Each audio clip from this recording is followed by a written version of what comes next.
Welcome to the Silky Smooth Sounds of the Green and Red podcast. I'm your co-host, Scott Parkin, in Berkeley, California, and Bob is out today. He's off on deadline, but we look forward to seeing Bob again really soon. Before we get started, as we always do at the Green and Red podcast, we want to say thanks to all of our listeners. Thanks to everyone who's been downloading our stuff, people who share, and then also our small but very, very influential base of donors. But you can check us out on Facebook and Instagram and Twitter. If you're watching this on YouTube, please hit that subscribe button. And then if you want to become a donor, go to our website, greenandredpodcast.org, and hit the support button, or go to Patreon and become a Patreon donor, a recurring donor at patreon.com/greenredpodcast. And so today, we're going to be talking, I just want to note that today is the day after the US midterm elections, where there was supposedly going to be a red wave, but then there wasn't. And so today we're going to be actually talking about organizing of a different sort of red wave, because the red has always been affiliated with the labor movement, which is what we're going to be talking about today. So we're going to be talking about a different red wave today, which is the red wave around the University of California student worker strike, which is coming. And so to kind of a little bit of a background, over the last 2 weeks, academic workers at all 10 of the University of California's 10 campuses have held a strike authorization vote, and the vote passed with nearly 98% approval. And so we're going to be talking about that with our guest today. When we're talking about strike, which is what they're preparing for, we're talking about where union academic workers are going to temporarily refuse to go to work and potentially disrupt operations at UC campuses and labs around the country. Around the state, not around the country. Maybe one day in the future it'll be around the country. And so joining us today is Galen Liang. I hope I said your last name right. Yes. Galen is a Chinese international student in the math department at UC Berkeley, now in a second year of a Ph.D. program, but is originally from Guangzhou in southern China, and is in the math department, and working in U.S. academic institutions. So welcome to Green and Red, Galen. Yeah, thank you for having me. Yep. Maybe just to kind of kick off, let's actually start a little bit of why UC grad students are going out on strike. Just maybe give us a little bit of a background of what the demands are, what some of the issues have been that have led to this. And also just want to say that I know that, and we had a show on this back in 2020, but there was a wildcat strike, which I think was around similar issues in early 2020, right when the pandemic kicked in. Yeah, I'm not quite sure about the wildcat strike. At that time, I'm not part of the UC system yet. But for this strike, which is a legal strike, we are striking over the unfair labor practices committed by the UC's illegal bargaining behavior. So we have been bargaining a new contract with the university for almost half a year now. And our demand is very simple, is that we want we want to see an increase in our very meager wages so that we can better cope with the cost of living here in the Bay Area and also across the state of California, which is not quite cheap at this time. And also some other miscellaneous like transit benefits, like free transit for graduate students, because according to data, I think UC academic workers drive over 1,300 million miles in the ballpark every week. So that will also help climate change and build better public transit, which will bring into a positive feedback loop, right? More people take public transit, so they probably build public transit better. But what UC is doing is that they sort of are refusing to bargaining on this issue for quite a long time, and they have committed dozens of unfair labor practices that we have already filed against them, which can be found on fairucnow.org. So, for example, I think during the summer at the Lawrence Berkeley National Lab, which is up the hills at Berkeley, I think what they did is that they gave all non-union member a 3% raise secretly. So it's that kind of like unilateral change in our working condition. That's what constitutes as the unfair labor practice that we are fighting against. And I think that happens across all UC campuses as well, together with illegal survey.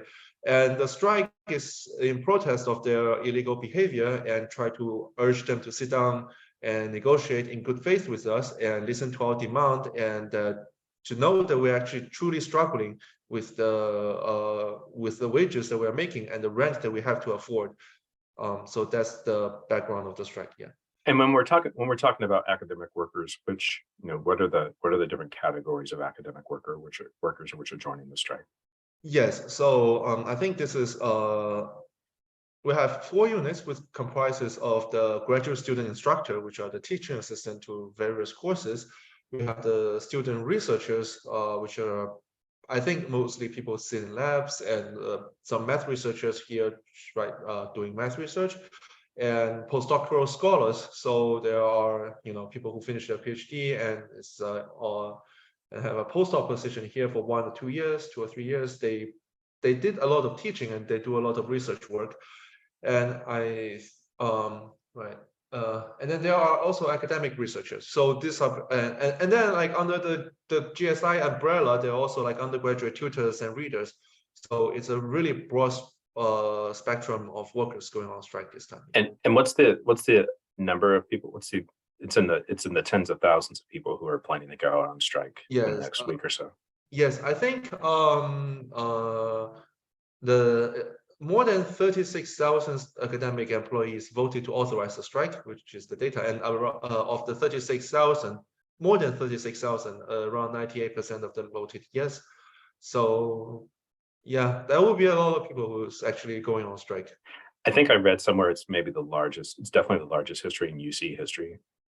Yes, that is because I think last year is the year we finally formed our student researcher union. So that that brought another I think around 17,000 student researchers. We unionized them, and so the numbers like the unionized student worker here at Berkeley just went up significantly after the organization effort.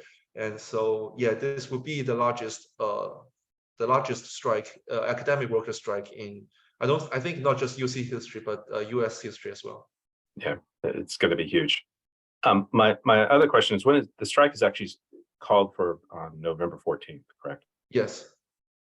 And so on that day, workers won't show up to their jobs and picket lines will form. Is that how we'll see it start?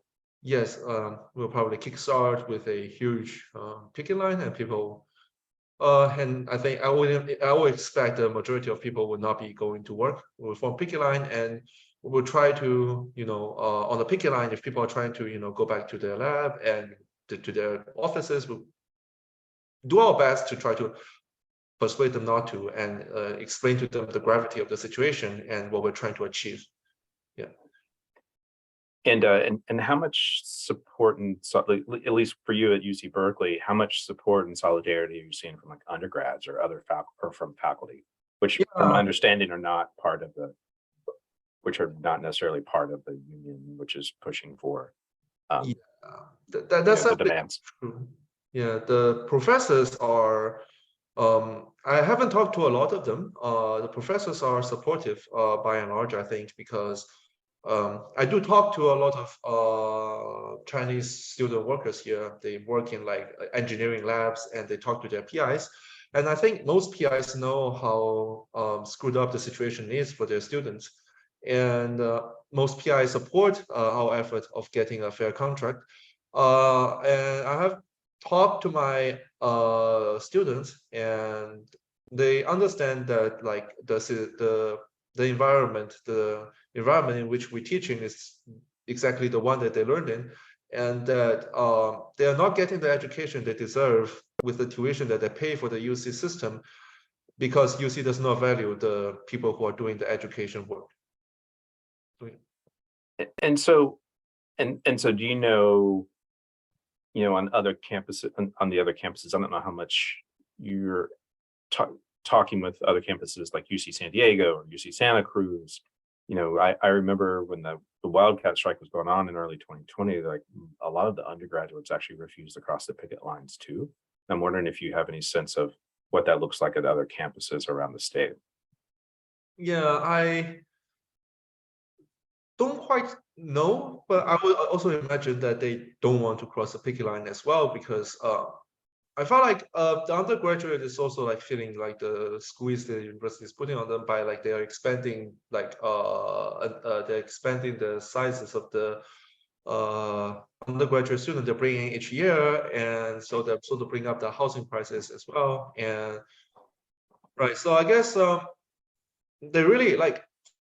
I guess the main reason behind that is because the undergraduate students do learn a lot in the discussion section that we lead, and they really do value the work that and the hard work that we pour in into the teachings that we did, and they hate to see us suffer. And that's like the general sense that I get from my students. And I'm sorry that I wasn't here during the wildcat strike, but Mhm. I'm also glad to hear that they are not crossing the picket line even at that time. Yeah, yeah. I actually believe at UC Santa Cruz they were doing active street blockades to prevent traffic from going in. I mean, UC Santa Cruz, it's like up a hill, and you have to kind of drive into the campus, so Yeah.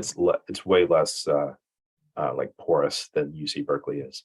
And another question I have around the demands that I want to just dig in a little bit deeper, because the housing crisis has been the cost of living and cost of housing in California is pretty nuts. And when we think about like San Diego, Santa Cruz, the San Francisco Bay Area, these are some of the most expensive.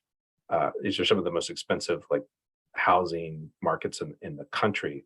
And I'm just wondering if you could like give us a sense, how much does an academic worker at a UC make, versus like living in these really expensive, housing markets? So that's actually a complicated question.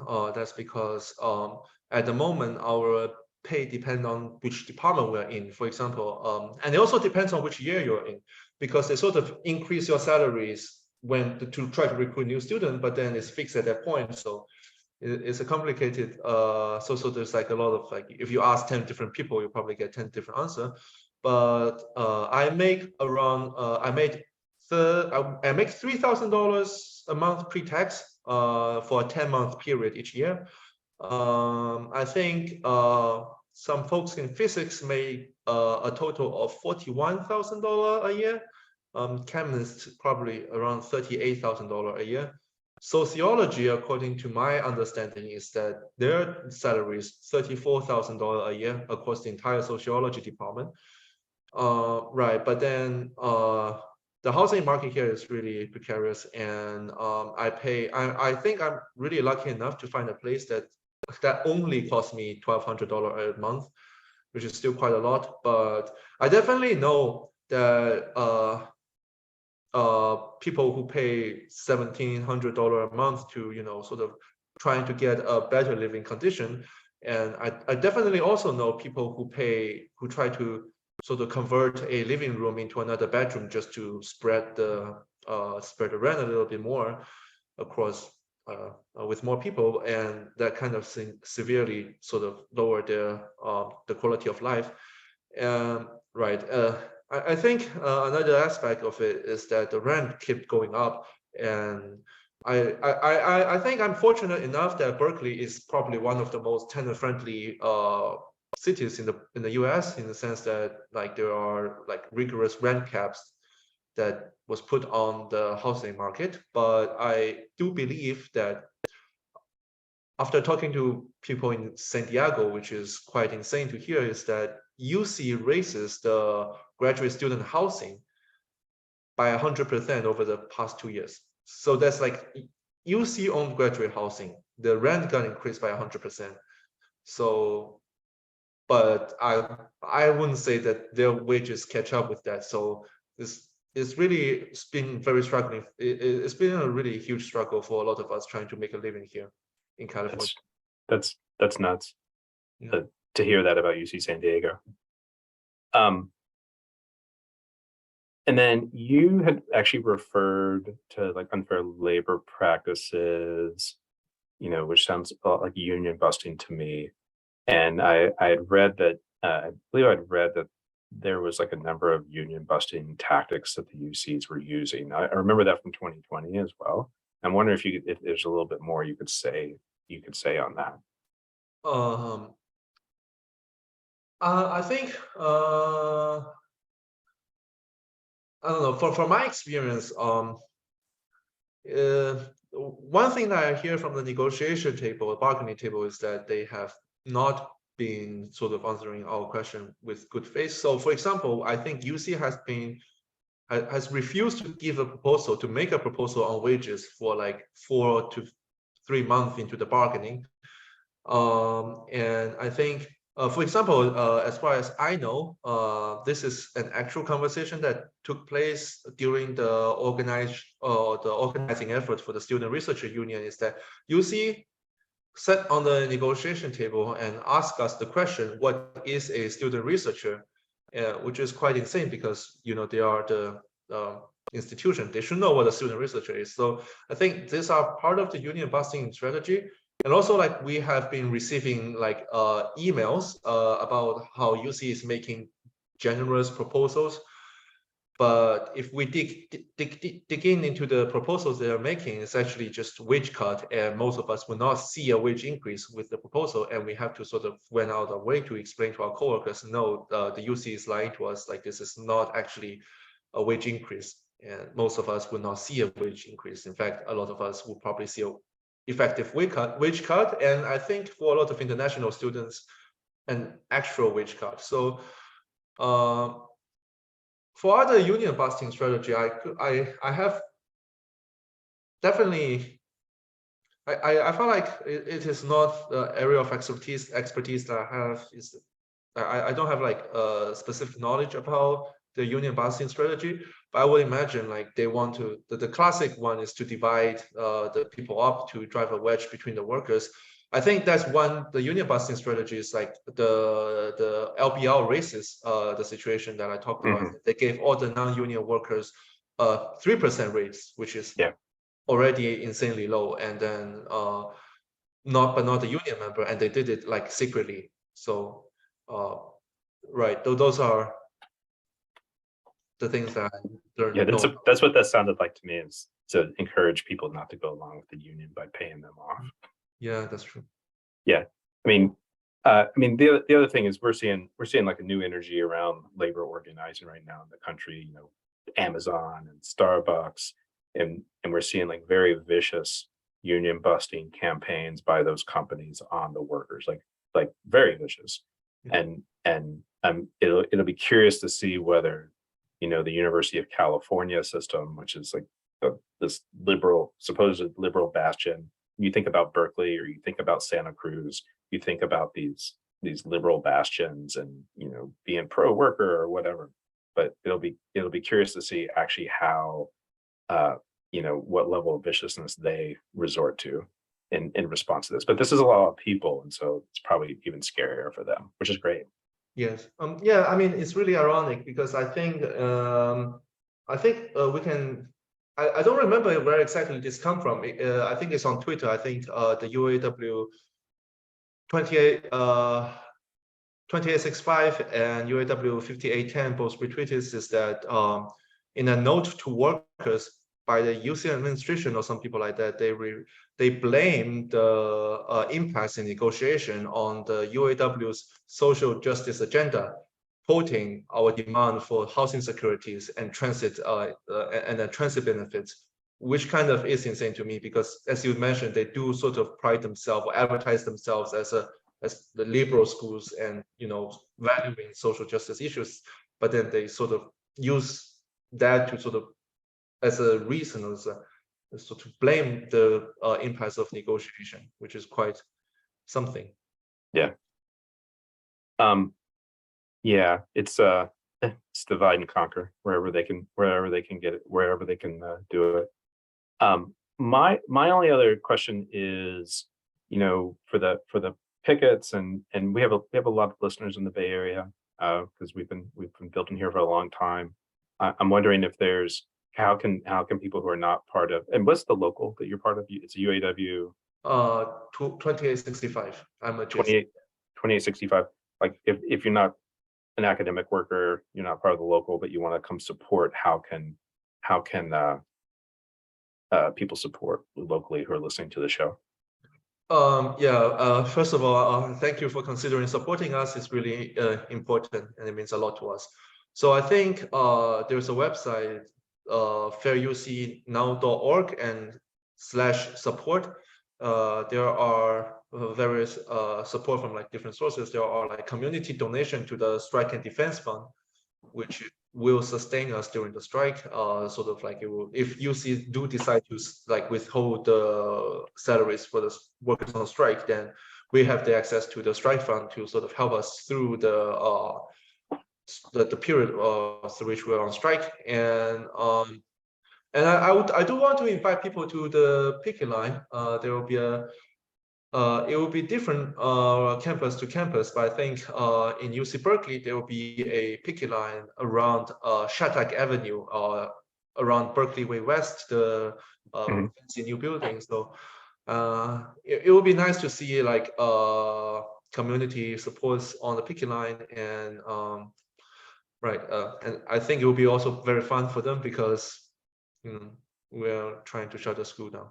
Yeah, that will be great. Monday. And that'll be Monday, November 14th. At what time will it start? Well, I mean, we're trying to set up a picket line starting at 8, but it will run all the way until 5 p.m. That's what we decided on. And I think like any time in between, if people want to just come and have fun, then yeah, that would be great.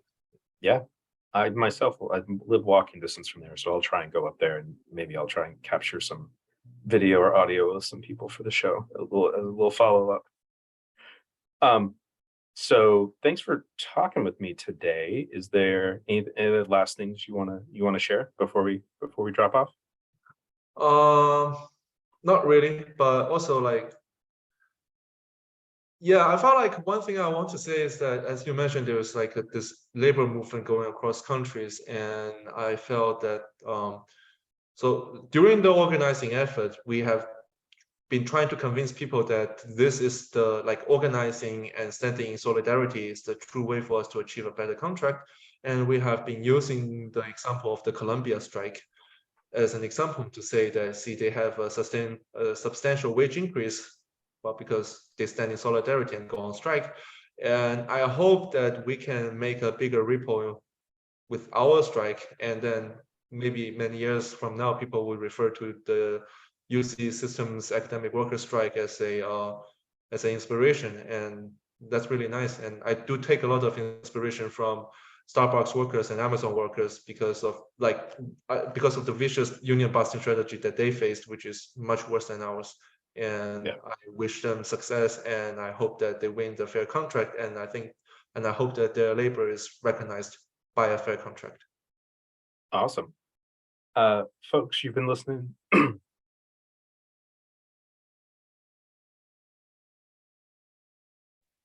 Folks, you've been listening to Galen Liang who's a math student at the University of California, Berkeley, also part of UAW 2865, and going out on strike next week. If you want to check, we'll have more information about that in the show notes. And then also, if you want to share this episode or follow the Green and Red podcast more, check us out on Facebook, Instagram, and Twitter. If you're watching this on YouTube, hit the subscribe button. If you want to make a donation, go to greenandredpodcast.org and hit the support button, or become a patron at patreon.com/greenredpodcast. And solidarity out there to everybody. Go out there and misbehave. Do whatever you got to do, but let's make some trouble. Talk to you soon. Through the workers' blood shall run, there can be no power greater anywhere beneath the sun. Yet what force on earth is weaker than the feeble strength of one? But the union makes us strong. Solidarity forever, solidarity forever, solidarity forever. For the union may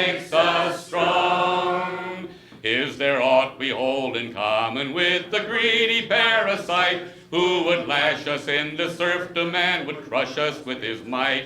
Is there anything left to us but to organize and fight? For the union makes us strong. Solidarity forever. Solidarity forever. Solidarity forever. For the union makes us strong. It is we who plowed the prairies, built the cities where they trade, dug the mines and built the workshops, endless miles of railroad laid.